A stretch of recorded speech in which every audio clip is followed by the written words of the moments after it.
오늘은 주님의 길을 예비하라, 주님의 길을 예비하라 라고 하는 제목으로 함께 말씀을 나누려고 합니다. 말씀을 통하여 성령님께서 각자에게 들려주시는 그 세미한 음성을 듣는 시간이 되기를 바랍니다. 여러분, 그리스도인에게 가장 큰 축복이 있다면 무엇일까요? 그리스도인에게 가장 큰 축복 무엇일까요? 그리스도인에게 가장 큰 축복은 하나님의 말씀이 임하는 것입니다. 하나님의 말씀이 임하는 것이 그리스도인에게 가장 큰 축복입니다. 자, 그러면 왜 하나님의 말씀이 임하는 것이 가장 큰 축복일까요? 그럼 히브리어로 말씀이라고 하는 단어가 다바르입니다. 다바르. 제가 이스라엘에 가서 히브리어를 6개월 동안 공부하다 왔는데 이 말씀을 보면서 굉장히 제가 인상적이었습니다. 제가 그 말씀을 보면서 굉장히 은혜도 받고 기억에 참 오랫동안 남고 있는데, 이 다바르라고 하는 이 말씀이라고 하는 의미는 히브리어로 이 다바르는 말씀이라고 하는 의미만 있는 것이 아니라 사건이라고 하는 의미가 있습니다. 다바르는 말씀이기도 하고 사건이라고 하는 의미입니다. 여러분, 하나님이 말씀하시면 그 말씀은 실제 사건이 된다라는 의미입니다. 창세기 1장 3절에 보시면 하나님이 이르시되 빛이 있으라 하심에 빛이 있었고 라고 말씀하고 있습니다. 하나님이 말씀하시면 그 말씀은 허공의 메아리가 아니라 그 말씀은 실제 사건이 된다는 겁니다. 하나님의 말씀이 임하면 그래서 여러분 기적이 나타납니다. 하나님의 말씀이 임하면 어두움 가운데 빛이 임하게 됩니다. 하나님의 말씀이 임하면 기쁨과 감사가 넘치게 됩니다. 하나님의 말씀이 임하면 우리 삶의 문제가 해결되는 줄을 믿으시기를 바랍니다. 그래서 그리스도인에게 가장 큰 축복이 있다면 하나님의 말씀이 임하는 것입니다. 여러분, 그래서 우리는 하나님의 말씀이 내게 임하도록 갈망해야 됩니다. 하나님의 말씀이 임하도록 사모해야 됩니다. 오늘 예배하는 이 시간에도 하나님의 말씀이 내게 임하도록, 하나님의 말씀이 내 마음에 와닿도록, 하나님의 말씀이 내 심령 가운데에 부딪히도록 여러분 우리가 갈망하며 예배를 드려야 되는 줄로 믿습니다. 우리의 영혼 가운데 하나님의 말씀이 부딪힐 때에, 임할 때에 우리의 영혼 가운데 빛이 임하게 됩니다. 기적이 있게 됩니다. 삶의 문제가 해결될 줄로 믿습니다. 자, 그런데 이스라엘 역사 가운데 말라기 선지자 이후에 400년 동안 하나님의 말씀이 임하지 않았습니다. 여러분, 하나님의 말씀이 임하지 않을 때 고통과 절망 가운데 시간을 보낼 수밖에 없습니다. 어둠 가운데, 흑암 가운데 보낼 수밖에 없다라고 하는 겁니다. 그런데 400년간의 침묵을 깨고 다시 하나님께서 말씀하시기 시작을 하셨습니다. 자, 그러면 하나님의 말씀이 언제 임했을까요? 오늘 본문 1절의 말씀을 우리가 다시 한번 읽겠습니다. 함께 읽습니다. 시작. 디베레오 황제가 통치한 지 15해 곧 본디오 빌라도가 유대의 총독으로, 헤롯이 갈릴리의 분봉왕으로, 그 동생 빌립이 이두레와 드라고니 지방의 분봉왕으로, 루사니아가 아빌레네의 분봉왕으로. 자, 하나님의 말씀이 언제 임했는가? 디베레오 황제가 통치한 지 15년째 되었을 때에 하나님의 말씀이 임했다라고 말씀하고 있습니다. 디베레오 황제는 로마의 티베리우스 황제를 말합니다. 로마의 제2대 황제였죠. 티베리우스 황제는 AD 14년부터 이 로마의 황제로 즉위하게 되었습니다. 티베리우스 황제가 즉위한 지 15년째 되는 해는 AD 28년 8월부터 29년 8월까지를 의미합니다. 그때 이스라엘과 주변 나라의 정치적인 상황에 대해서 기록하고 있는데요. 당시 이스라엘은 로마 황제의 허락하에 헤롯 1세가 왕으로 통치를 했습니다. 그런데 헤롯이 죽으면서 자신의 세 아들에게 이스라엘 땅을 세 등분으로 분배해서 나누어 주게 됩니다. 그렇게 세워진 왕들을 분봉왕이라고 합니다. 성경에 분봉왕이 나와 있지 않습니까? 먼저 이스라엘 북쪽 갈릴리 지역은 헤롯 안티파스가 분봉왕으로 다스렸습니다. 그리고 갈릴리 북동쪽에 있었던 이두레와 드라고니 지역은 헤롯의 동생이었던 빌립이 분봉왕으로 다스렸습니다. 마지막으로 유대와 사마리아 그리고 에돔 지역은 아켈라오가 분봉왕으로 다스렸습니다. 그런데 이 아켈라오는 유대인과 잦은 이렇게 충돌이 있었습니다. 그래서 나중에는요 유대인들을 수천 명이나 학살하는 그런 만행을 저지르기도 했습니다. 그래서 예루살렘에서 폭동이 일어나게 됩니다. 폭동이 일어나고 유대인들이 황제에게 편지를 써서 보내게 됩니다. 그 일 때문에 아켈라오가 로마로 소환을 당하게 됩니다. 그리고 이 아켈라오는요 프랑스의 거울이라고 하는 지역으로 유배를 보내게 됩니다. 그리고 이제 유대와 예루살렘이라고 하는 지역은 분봉왕이 다스리지 않고 로마에서 파견한 총독이 특별 관리를 하게 됩니다. 그렇게 파견된 총독들 중에서 5번째 총독이 바로 본디오 빌라도라는 총독이었습니다. 그리고 주변에 이 아벨레네라고 하는 지역은요 레바논 지역입니다. 두로와 시돈 지역이라고 이해하시면 되겠는데요. 그쪽의 지역은요 루사니아는 헤롯의 자녀가 아닙니다. 로마 황제가 분봉왕으로 세운 사람. 그래서 루사니아가 아빌레네 지역을 분봉왕으로 다스리게 됩니다. 자, 그러면 이스라엘이 종교적으로는 어떤 상황이었을까요? 2절에 보시면 안나스와 가야바가 대제사장으로 있을 때라고 기록을 하고 있는데요. 여러분, 대제사장은 모든 백성들을 대신해서 하나님께 예배를 집례하고 하나님의 뜻을 묻는 사람입니다. 이스라엘의 종교적으로는요 가장 높은 위치에 있는, 가장 최고의 위치에 있는 사람이 바로 대제사장입니다. 자, 그런데 400년간의 침묵을 뚫고 하나님의 말씀이 누구에게 임했습니까? 하나님의 말씀이 당시에 최고 권력을 가지고 있었던 로마 황제에게 임하지 않았습니다. 유대아 총독과 또 분봉왕에게도 임하지도 않았습니다.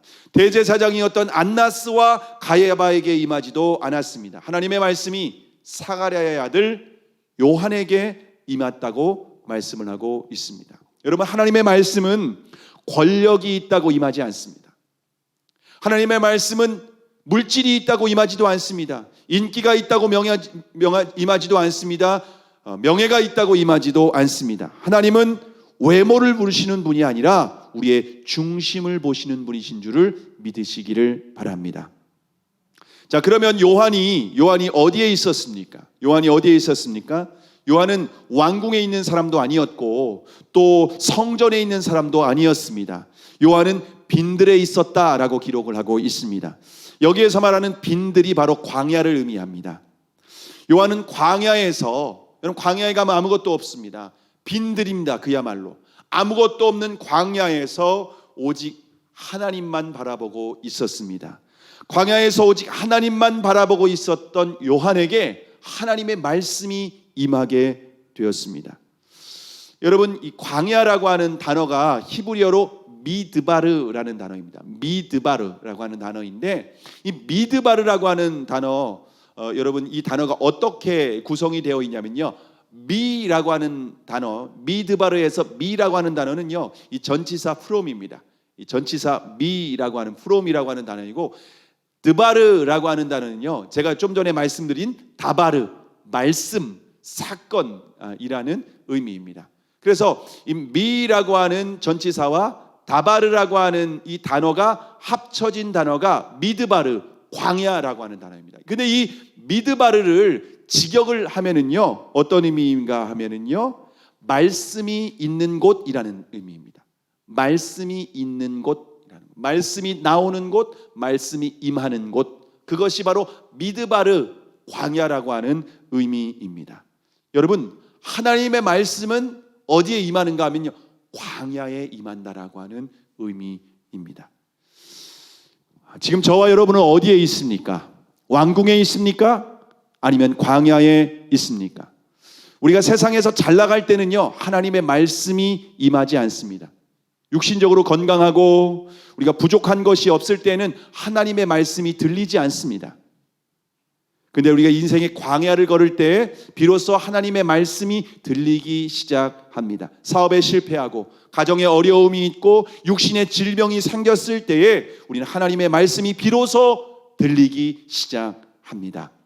그래서 20세기 최고의 기독교 변증가 C.S. 루이스는 고난은 우리를 향한 하나님의 확성기라고 했습니다. 고난 가운데 있을 때 하나님의 말씀이 확성기처럼 크게 들린다는 겁니다. 그전엔 들리지 않습니다. 귀 기울이려고 해도 잘 들리지 않았어요. 그런데 고난이 임할 때는 하나님의 말씀이 비로소 크게 내 영혼 가운데에 그 하나님의 말씀이 들리기 시작하는 겁니다. 그래서 다윗은 시편 119편 71절에서 고난당한 것이 내게 유익이라 이로 인하여 내가 주의 율례를 배우게 되었나이다 라고 고백을 하고 있습니다. 그러므로 여러분, 저와 여러분의 인생에 광야가 있습니까? 우리의 인생 가운데 광야가 있다면 하나님의 말씀을 들을 수 있는 기회입니다. 여러분, 그 기회를 놓치지 않기를 바랍니다. 하나님 우리에게 그 말씀을 들려주시고 싶어서 우리에게 광야를 허락하십니다. 그러므로 저와 여러분의 인생 가운데 광야를 허락하셨다면 하나님의 음성에 귀를 기울이고 내게 하시는 그 주의 음성을 듣는 저와 여러분이 될 수 있기를 바랍니다. 최근에 우리 교회가 암투병 중에 있는 경우 형제를 위해서 기도하고 있습니다. 경우 형제는 원래 예수님을 믿지 않는 형제였습니다. 그런데 예수님 믿는 자매와 결혼을 했습니다. 결혼을 했지만 아내와 아이들이 교회를 다니는 건 허락하지만 자신은 교회를 다니지 않겠다고 했습니다. 근데 작년에 몸이 이상이 생겼습니다. 몸에 이상이 생겨서 몸에 검진을 받았습니다. 몸에 검진을 받았는데 뭐 그냥 웬만한 내시경이나 이런 걸로 문제가 이상이 밝혀지지 않는 겁니다. 병원에서는 괜찮다고 뭐 별일 없다고 얘기를 했답니다. 어떤 한 내과에서는요, 췌장의 문제는 절대 아닙니다 이렇게까지 얘기했답니다. 췌장의 문제는 절대 없으니까 내가 장담합니다 라고 했답니다. 그래도 이상을 해서 MRI를 찍는 과정 가운데에 췌장암이 발견되었습니다. 췌장암 4기라고 하는 진단을 받게 됩니다. 이제 나이가 44살밖에 되지 않았습니다. 아주 젊은 나이입니다. 그리고 두 아들이 있습니다. 4살과 2살의 두 아들이 있고요. 그리고 아내는 태중에 5개월 된 지금 아이가 또 하나 있습니다. 인생의 광야를 만난 것입니다. 몸이 아프지 않을 때는 하나님께 관심도 없었고 하나님의 말씀 들리지도 않았고 교회에는 관심도 없었습니다. 그런데 경우 형제가 췌장암 4기라고 하는 진단을 받았을 때 가장 먼저 하나님이 마음에 생각났답니다. 그래서 제가 아내와 함께 가서 복음을 전하고 예수님을 영접하게 되었습니다. 예수님을 영접한 후에 항암 치료가 시작이 되었습니다. 근데 2차 항암 치료를 받을 때 하나님께서 감동을 주셔서 우리 교회가 릴레이로 금식하라고 하는 마음의 감동, 부담감을 주셨습니다. 그래서 교회가 릴레이로 함께 금식을 했습니다.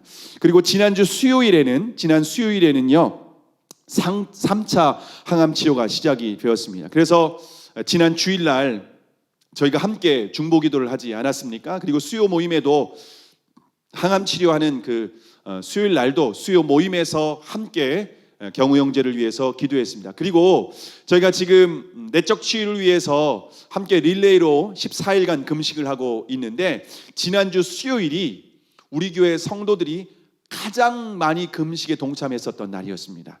그날 권사님, 장로님은 통으로 금식하면서 하나님 앞에 기도했습니다. 그때 경우 형제를 위해서 특별히 기도해 달라고 하는 그런 부탁까지 우리 카톡방에 올렸습니다.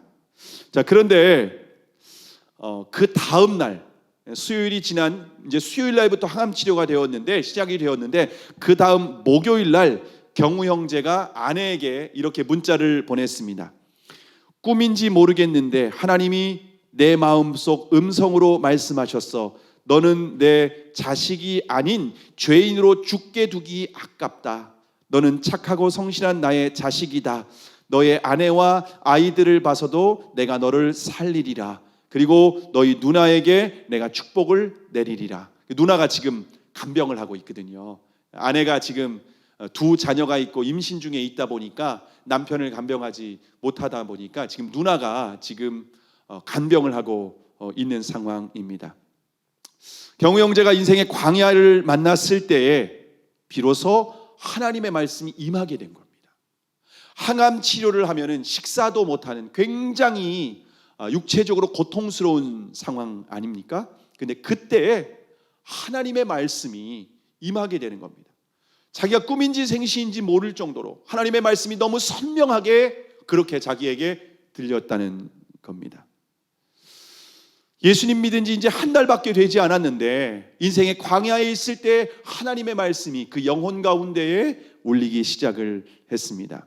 여러분, 하나님의 말씀이 임하면은요 놀라운 능력이 나타나는 줄 믿으시기를 바랍니다. 췌장암의 생존율이 아무리 낮다고 할지라도 하나님께서 깨끗하게 치유하시고 경우 형제를 통해서 영광을 받으실 줄로 믿습니다. 함께 중보기도했던 우리 교회도 그 영광의 기쁨을 함께 누리면서 하나님께 영광을 돌릴 수 있는 줄로 믿습니다. 자, 그런데 광야는 반드시 외적인 환경만을 말하는 것은 아닙니다. 우리가 인생에 하나님의 말씀이 임하려면은요 인생이 다 실패하고 망해야 되는가? 꼭 그런 것은 아닙니다. 왜냐하면 다윗은 광야가 아니라 왕궁에 있었지만 하나님의 말씀이 임했기 때문입니다. 다윗은 왕궁에 있었지만 그의 마음은 광야와 같았다는 겁니다. 하나님의 말씀에 대해서 목마른 사슴이 시냇물을 찾듯이 하나님께 갈급한 마음이 다윗에게는 있었습니다. 그래서 왕궁에 있는 다윗에게도 하나님의 말씀이 임했다는 겁니다. 그러므로 여러분, 이 광야라고 하는 것은 외적인 환경이 아니라 우리의 마음의 상태라고 하는 겁니다. 우리의 마음이 교만할 때는 하나님의 말씀이 임하지 않습니다. 그러나 우리의 마음이 가난할 때, 우리의 마음이 겸손해질 때에 비로소 하나님의 말씀이 들리기 시작한다는 겁니다. 그래서 마태복음 5장 3절에 보시면 심령이 가난한 자는 복이 있나니 천국이 그들의 것임이요 라고 말씀을 하고 있습니다. 여러분, 우리의 마음이 가난할 때 하나님의 말씀이 임한다는 겁니다. 그리고 우리 하나님의 말씀이 임하는 그곳이 바로 천국인 줄을 믿으시기를 바랍니다. 그러므로 저와 여러분이 하나님께서 우리를 이 세상에서 높은 위치에 올려주실 수도 있고 우리에게 어떤 경제적인 부유함을 허락하실 수도 있고 우리에게 명예와 인기를 허락하실 수도 있습니다. 그렇지만 여러분의 마음은 왕궁이 아니라 광야에 있기를 바랍니다. 광야에서 가난한 심령으로 하나님의 은혜를 사모하고 하나님의 말씀을 사모하고 하나님을 향하여 갈급한 마음, 주님의 도우심이 없이는 살 수 없습니다. 주님의 은혜가 없이는 제가 살 수 없습니다라고 하는 이 가난한 마음으로 주님을 향하는 저와 여러분이 되기를 주님의 이름으로 축복합니다. 자, 그러면 요한에게 임한 하나님의 말씀은 어떤 말씀이었을까요? 요한에게 임한 하나님의 말씀, 마태복음 3장 1절과 2절에 보시면 그때 침례 요한이 이르러 유대 광야에서 전파하여 말하되 회개하라 천국이 가까이 왔느니라 하였으니. 여러분, 요한에게 임한 하나님의 말씀, 광야에 있는 요한에게 하나님의 말씀이 임했습니다. 그 말씀은 축복의 말씀이 아니라 회개의 말씀이었습니다. 만약 회개하지 않으면 하나님의 진노가 임할 것이라고 하는 말씀입니다. 지금 도끼가 나무 뿌리에 놓여 있기 때문에 당장 회개하지 않으면 하나님의 심판을 피할 수 없다는 겁니다. 여러분, 도끼질 해보셨습니까? 저는 시골에서 살았습니다. 보기에도 그래 보이죠? 시골에서 어릴 때 나무 장작을 패서 이렇게 나무를 뗐는데 나무 장작을 이렇게 떼기 전에 나무를 잘라서 톱으로 잘라서 도끼로 때립니다. 근데 도끼로 되기 전에 한번 이렇게 어디를 때릴지 한번 이렇게 조준을 하고 들어서 탁 때리지 않습니까? 그럴 때 나무가 탁 쪼개집니다. 마찬가지로 요한은 도끼가 지금 나무 뿌리에 놓였다는 겁니다. 그래서 뗐다가 치면은 지금 심판이 임한다는 겁니다. 그 정도로 지금 하나님의 심판이 임박했다는 겁니다. 하나님의 심판이 임박했기 때문에 회개할 기회가 많지 않다는 것. 지금 당장 회개하지 않으면 하나님의 심판을 피할 수 없다는 것을 분명하게 경고하고 있습니다. 그러나 하나님의 말씀을 듣고 회개하는 사람, 돌이키는 사람은 하나님의 나라가 임할 것이다 라고 하는 이 메시지를 지금 요한이 전하고 있습니다. 여러분, 요한의 때나 지금의 때나 하나님의 말씀은 동일합니다. 하나님은 여전히 심판의 말씀을 전하고 있습니다. 회개하라 라고 하는 말씀을 전하고 있습니다. 여러분, 예수님도 이 땅에 오셔서 처음으로 한 말씀이 회개하라, 천국이 가까이 왔느니라 라고 하는 똑같은 말씀을 전한 것을 볼 수가 있습니다. 창세기 3장에 아담과 하와가 타락한 이후에, 선악과를 따먹은 이후에, 타락한 이후에 요한계시록까지 하나님께서 하시는 메시지는 한 가지입니다. 회개하라. 구약 성경에 있는 모든 메시지도 한 가지입니다. 회개하라. 선지자들이 전했던 모든 메시지 회개하라입니다. 여러분, 회개하라고 하는 이 말씀이 하나님께서 우리에게 주시는 가장 중요한 메시지라고 하는 겁니다. 그런데 회개는 항상 기회가 있는 것이 아닙니다. 하나님이 기회를 주실 때 회개를 해야 된다라고 하는 겁니다. 그런데 회개는 심판의 메시지와 함께 동시에 축복의 메시지가 있습니다. 회개의 말씀을 받아들이는 사람은 영생을 얻게 됩니다. 그러나 회개의 말씀을 거부하는 사람은 영벌을 받게 되는 것입니다. 이것이 복음 안에 담겨 있는 하나님의 심판의 메시지라고 하는 겁니다. 자, 그런데 사람들은 어떤 메시지를 듣고 싶어 할까요? 회개의 말씀을 듣고 싶어 할까요? 축복의 말씀을 듣고 싶어 할까요? 제가 전에 섬기던 교회의 어떤 장로님이 저에게 이런 말씀을 하셨습니다. 담임 목사님이 축복의 말씀을 전하지 않습니다. 제가 몇 개월 동안 매주 카운팅을 했는데 축복의 말씀을 전하지 않고 회개의 말씀만 전하라고 하는 겁니다. 그러면서 그 불만을 말씀하시는 것을 제가 들었습니다. 여러분, 그런데 축복의 말씀을 전한다고 해서 진짜 축복이 아닙니다. 회개의 말씀이 정말 우리에게 축복의 말씀이라고 하는 겁니다. 그럼 요한은 회개의 메시지를 전했는데 뒤에 보면은요, 기쁜 소식, 좋은 소식을 전했다고 얘기를 합니다. 여러분, 회개의 메시지가 진짜 복음이라는 겁니다. 진짜 좋은 소식이라고 하는 것을 우리에게 분명히 말씀을 하고 있습니다. 이것은 여러분이 몸에 이상이 있어서 병원에 갔다고 해서 가정을 할 수가 있습니다. 여러분이 몸에 이상이 생겨서 병원에 가서 검사를 받았습니다. 근데 몸에 정말 예상치 못한 검진 결과에서 암이 발견된 겁니다. 당장 수술하지 않으면 너무너무 위험한 상황입니다. 그래서 의사가 정직한 말을 하는 것이 아니라 환자가 듣고 싶은 말을 하는 겁니다. 특별한 문제가 없습니다. 그냥 소화제 드시고 집에서 그냥 편안하게 쉬세요. 여러분, 이게 환자가 듣고 싶은 말 아니겠습니까? 그런 말 들으면은요, 한시름 났다, 큰 걱정했는데 라고 하면서 의사에게 정말 고맙습니다, 큰 절을 하고 아마 돌아갈 겁니다. 그런데 그 말은 정직한 말이 아니라 거짓말입니다. 그런 사람은 의사가 아닙니다. 환자를 살리는 사람이 아니라 오히려 죽이는 사람이라고 하는 겁니다. 수술해서 살 수 있는 기회를 빼앗아 버리는 사람이라고 하는 말 겁니다.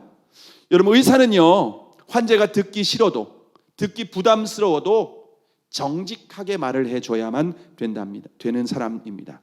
마찬가지로 하나님의 말씀을 전하는 사람은 여러분 진리를 전해야 되는 사람입니다. 말씀에 MSG를 치면 안 됩니다.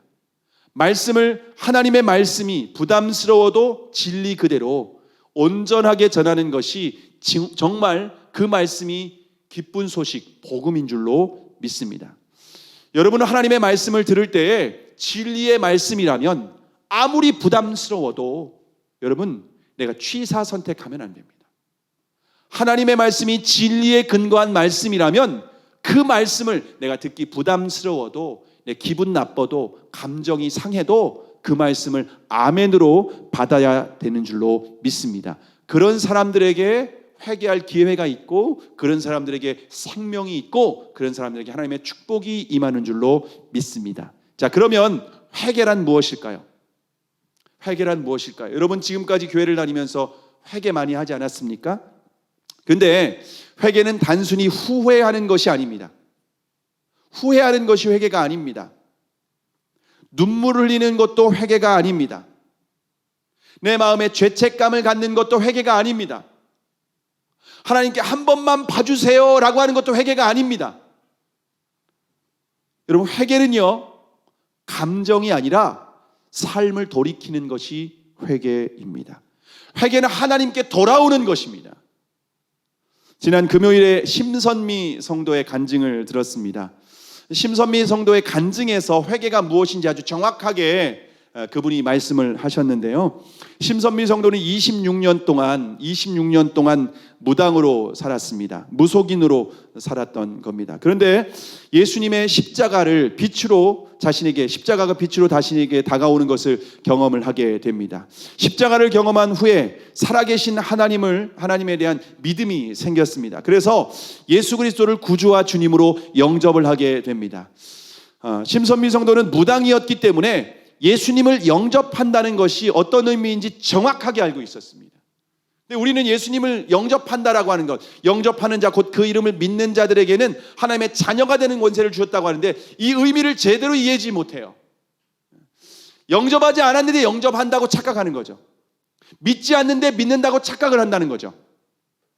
근데 심선미 성도는 자신이 무당이었기 때문에 예수님을 영접한다라고 하는 것을 아주 정확하게 알고 있었습니다. 자신이 예수님을 영접하는 것은 신을 바꾸는 것이다 라고 그렇게 표현을 했습니다. 왜냐하면 지금까지 자신이 26년 동안 모시고 살았던 신이 있는 겁니다.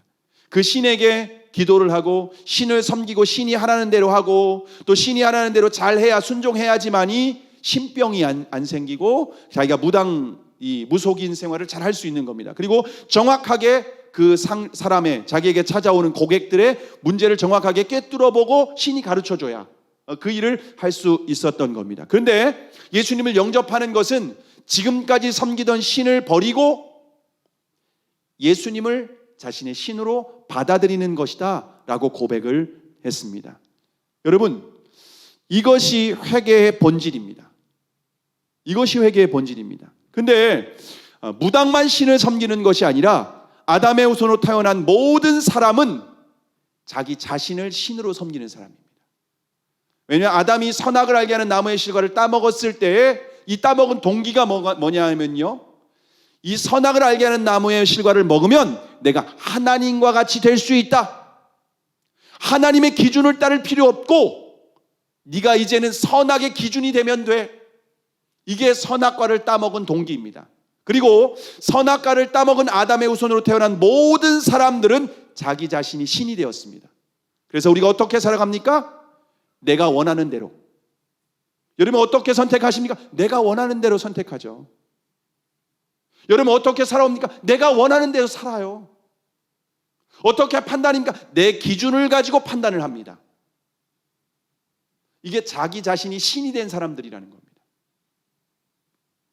근데 자신이 주인이 아니라 예수 그리스도께서 주인이 되시는 것이 회개입니다.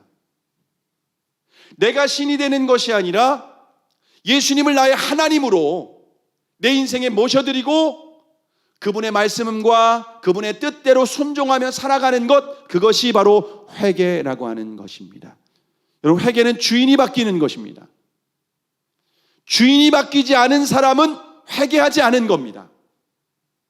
눈물 흘리고 잘못했어요. 내가 이거 정말 한 번만 봐주세요. 회개가 아니에요. 그런 사람을 회개했다고 성경은 말하고 있지 않습니다. 그러면 요한은 자신의 죄를 회개한 사람들에게 어떻게 했을까요? 오늘 보면 3절의 말씀입니다. 우리가 3절의 말씀을 우리가 함께 읽겠습니다. 시작. 요한이 요단강 부근 각처에 와서 죄 사함을 받게 하는 회개의 침례를 전파하니, 요한은 회개하고 돌이키는 사람들에게 침례를 베풀었다고 말하고 있습니다. 침례는 물속에 들어갔다 나오는 예식을 말합니다. 침례는 죄를 씻는 것을 상징하죠. 요한은 자신의 죄를 회개하고 침례를 받는 사람들에게 회개에 합당한 열매를 맺어야 한다라고 강조를 하고 있습니다. 여러분, 저와 여러분도 예수 그리스도를 믿고 난 후에 침례를 받지 않았습니까? 근데 여러분이 받은 침례가 어떤 의미인지 아십니까? 침례 혹은 세례를 받으셨을 때인데 이 침례와 세례의 의미는 똑같습니다. 우리가 물속에 들어가는 것은 나의 옛사람이 그리스도와 함께 죽는 것을 의미합니다. 죽었다는 것입니다. 이건 개념적인 것이 아닙니다. 실제로 예수님이 십자가에 못 박혀 죽은 것처럼 내가 물속에 들어가는 것은 내가 죽었다, 나의 옛사람이 죽었다는 의미입니다. 그리고 물에서 다시 올라오는 것은 그리스도와 함께 새 사람이 되는 것을 의미합니다. 이제는 내가 사는 것이 아니고 내 안에 그리스도께서 사시는 것, 그것이 바로 침례의 본질적인 의미입니다. 그래서 침례는 복음을 가장 정확하게 설명을 하고 있습니다. 자, 그러면 여러분은 침례받은 후에 어떻게 살아가고 계십니까? 나의 옛사람은 죽고 내 안에 그리스도로 살아가십니까? 아니면 여전히 나의 옛사람이 주인 되어 살아가고 계십니까? 며칠 전에 파푸아 뉴기니아에서 사역하시는 문성 선교사님의 간증을 들었습니다. 그 선교사님은 식인종이 살고 있는 그 부족에 들어가서 27년간 복음을 전하셨답니다. 여러분, 그 식인종 마을에는 사람의 몸에 어떤 부위가 가장 맛있는지 아는 사람들이 살고 있는 마을입니다. 근데 그 마을에 죽을 수 있음에도 불구하고 목숨을 걸고 들어가서 복음을 전하고 있습니다. 근데 그분들에게 복음을 전했는데 하나님의 성령의 역사로 말미암아서 그들이 예수님을 믿겠다고 회개하고 돌아오는 사람들이 있었습니다. 그런데 그분들에게 이 선교사님은요, 곧바로 침례를 주지 않는답니다. 5년을 지켜본답니다. 진짜 회개했나? 이 사람이 진짜 예수님을 영접했나? 진짜 예수님이 주인인가? 5년을 지켜본답니다. 5년을 지켜보면서 모든 면에서 다 철저하게 살펴본답니다. 교회에서 다른 사람을 대하는 것, 다른 태도들, 모든 면에서 이 사람이 정말 가치관이 바뀌었는지, 목적이 바뀌었는지, 삶의 방향이 다 바뀌었는지를 다 철저하게 점검을 하고 5년 후에 검증이 된 사람에게 침례를 준답니다. 근데 마지막 검증을 어떻게 하는가? 가정에서 어떻게 하는지를 본답니다. 가정에서 남자인 경우에는 남편에게, 아내에게 확인을 하는 겁니다. 아내에게 진짜 이 사람의 삶이 변했는가, 이것을 확인한답니다. 아내에게. 그래서 만약 가정에서, 교회에서 선교사님에게는 잘하고 굉장히 인격적으로 대하고 변한 것 같고 그래도 가정에서 변하지 않았다는 것이 확인이 되면 침례를 주지 않는답니다. 왜냐하면 그 사람은 아직 회개한 사람이 아니기 때문입니다. 그런 사람에게 침례를 줄 수 없다고 생각을 하는 겁니다. 거듭나지 않은 사람에게 어떻게 침례를 줄 수 있냐는 겁니다. 여러분은 가정에서 거듭난 그리스도인의 열매가 있습니까? 여러분은 자신이 회개했다는 것이 가정에서 열매로 확증이 되셨습니까? 여러분의 배우자와 자녀, 부모님에게 나는 거듭났습니다, 나의 인생의 주인은 내가 아니라 예수 그리스도입니다 라고 하는 것이 가정 안에서 검증이 되셨습니까? 우리가 교회에서는 그럴듯하게 포장할 수 있습니다. 직장에서도 얼굴에 가면을 쓰고 연기할 수도 있습니다. 근데 가정에서는 자신의 실체가 그대로 드러날 수밖에 없습니다. 진짜 거듭난 그리스도인은 가정에서 거듭난 삶으로 드러나야 됩니다. 내가 사는 것이 아니라 예수 그리스도로 드러나야 된다는 겁니다. 그래서 주님도 우리에게 분명히 말씀하고 있습니다. 열매로 알 수 있다. 마태복음 7장 20절 21절에 보시면은 이러므로 그들의 열매로 그들을 알리라. 나더러 주여 주여 하는 자마다 다 천국에 들어갈 것이 아니요 다만 하늘에 계신 내 아버지의 뜻대로 행하는 자라야 들어가리라. 가정에서 확인되어야 되는 것입니다.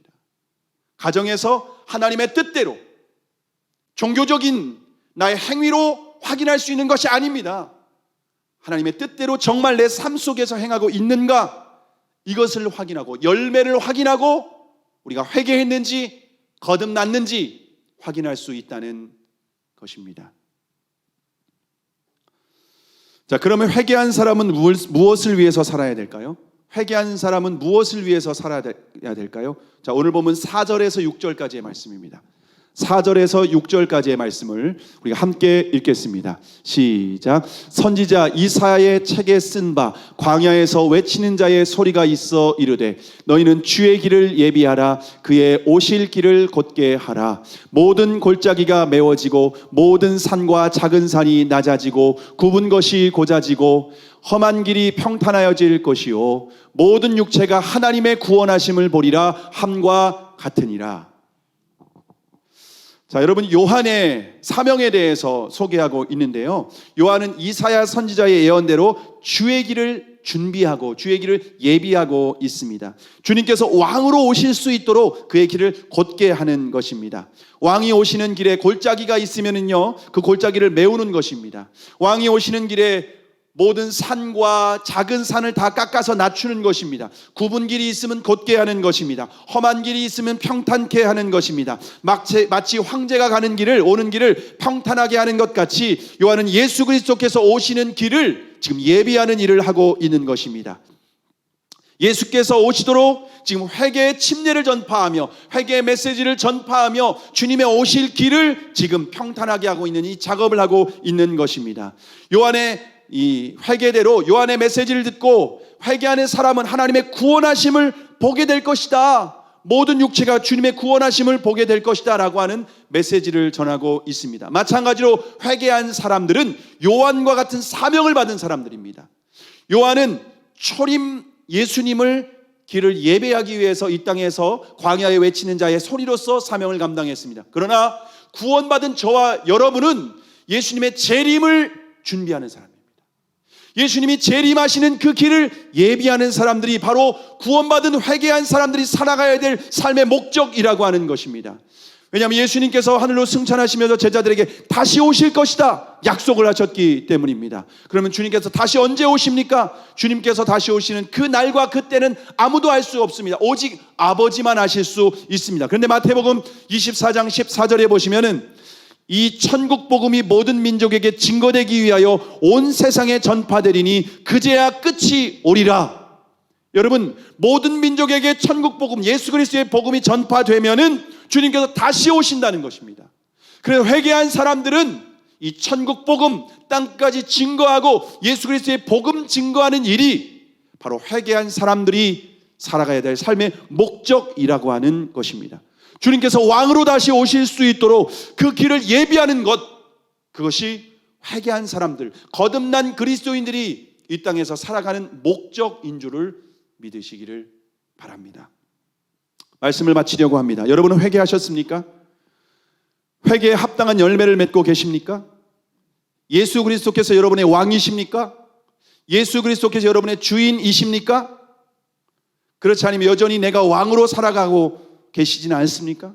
그렇다면 아직 회개한 사람이 아닙니다. 아직 거듭난 사람이 아닙니다. 회개하지 않고 거듭날 수 있을까요? 불가능한 일입니다.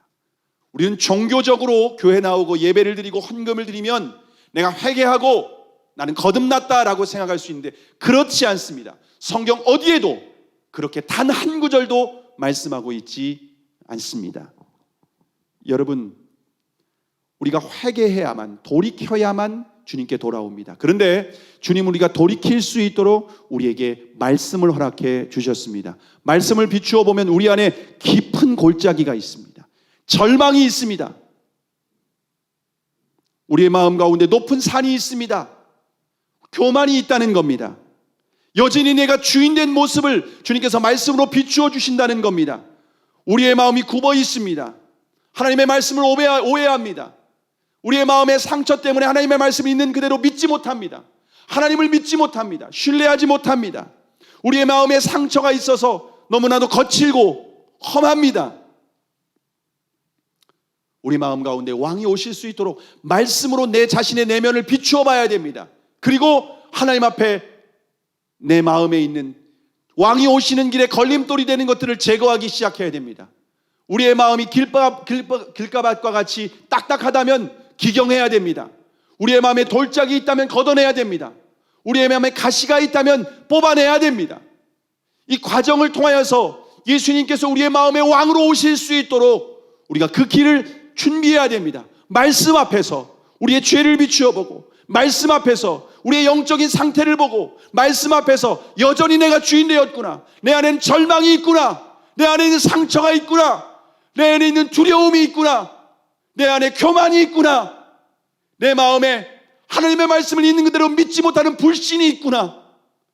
말씀 앞에 우리 자신을 정직하게 비추어 보고 그 말씀 앞에 진실로 회개하는 사람, 오호라 나는 곤고한절하다, 나는 이 상태로 하나님의 심판을 받을 수밖에 없습니다, 지옥 갈 수밖에 없는 영혼입니다 라고 하나님 앞에 통곡하고 탄식하며 진정 회개하고 예수 그리스도를 붙드는 사람, 예수 그리스도의 십자가를 붙드는 사람, 그 사람이 비로소 새 부대가 될 것입니다. 이번 내적 치유 집회가 여러분이 내면을 보러, 우리가 내면의 상태를 잘 몰라요. 근데 이번 내적 치유 집회를 통해서 여러분 내면의 상태를 비추어 보실 수 있기를 바랍니다. 여러분 안에 있는 상처를 보시고, 여러분 안에 있는 깊은 절망을 보시고, 골짜기처럼 패어있는 깊은 절망, 여러분의 마음이 구부러져서, 여러분의 마음이 거칠어져서 주님을 온전히 모실 수 없고 주님의 말씀을 온전히 믿을 수 없는 그런 우리의 영적인 상태를, 우리의 실체를 보는 시간이 되기를 바랍니다. 그래서 여러분 이번 내적 치유 집회를 통해서 여러분의 죄의 문제든, 여러분이 누군가의 어떤 상처의 문제든, 세상의 어떤 고난의 문제로 인하여서 여러분의 마음이 비틀어져 있는지 왜곡되어 있는지 알 수 없지만 그 말씀 앞에서 우리가 정직하게 우리의 내면을 비추어 보고 우리의 마음이 새 부대로 준비되는 시간이 되기를 바랍니다. 그래서 우리가 정말 예수 그리스도만을 나의 주님이십니다, 나의 죄를 위해서 십자가에 죽으신 예수 그리스도만이 나의 구원자이십니다 라고 고백하는 심령들마다 새 포도주이신 성령이 부어지는 그 은혜가 있기를 바랍니다. 저와 여러분의 삶 가운데 오직 예수 그리스도만을 왕으로 삼고 그 예수 그리스도의 길을 예비하는 저와 여러분이 되기를 주님의 이름으로 축복합니다. 기도하시겠습니다.